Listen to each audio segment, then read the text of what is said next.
Miss Jaffee is Daffy, Chapter 2, A New National Holiday. We were all glad that Mr. Klutz wasn't leaving for good because he's the best principal in the history of the world. One time I got sent to his office for bad behavior, and he gave me a candy bar. It was the greatest moment of my life. After Mr. Klutz's big announcement, we went back to class with our teacher, Mr. Granite, who is from another planet. "G'day, mates," said Mr. Granite. "This week we're going to learn about the Civil War. It was called the war between the states because the northern states and the southern states fought each other." "What? That makes no sense at all." "If you're going to have a war," Michael said, "you should fight somebody else." "Yeah," I said, "having a war with yourself is like punching yourself in the nose." "Well, maybe we ran out of other countries to fight," said Ryan, "so we had to fight ourselves." "Boys are dumbheads," said Andrea, rolling her eyes.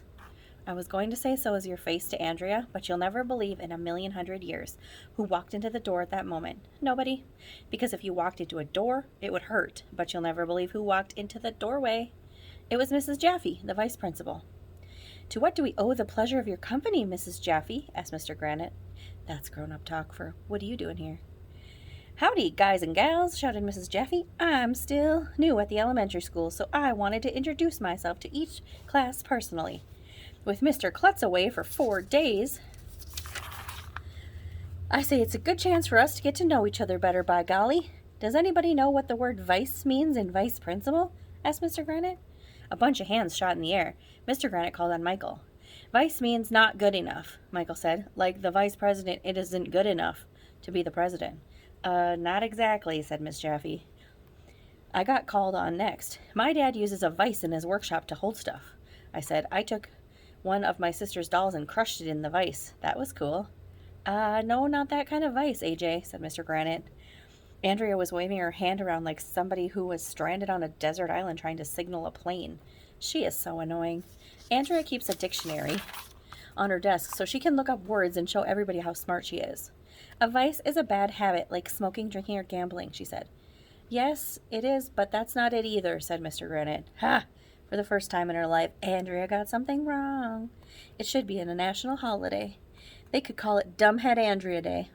We should get that day off from school every year. Nana and a boo-boo and Aunt Andrea. In her face. Vice means instead of, or in place of, Miss Jaffee told us. "I'm going to be responsible while Mr. Klutz is away. Do you know what it means to be responsible?" "That means you mess up a lot," I said. "Anytime something goes wrong at my house, my mom says I'm responsible." Everybody laughed, even though I didn't say anything funny. "You haven't been vice principal for very long, Mrs. Jaffee," said Mr. Granite. "Are you sure you have enough experience to be principal?" "You betcha," Miss Jaffee said. "When I sit at my desk, I can see Mr. Klutz's office."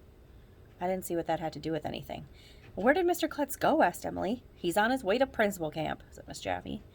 "He's going to learn how to be a better principal." "But Mr. Klutz is already a great principal," said Neil the nude kid. "He'll be even better when he gets back," Mrs. Jaffee said. "Principal camp sounds like fun," said Emily.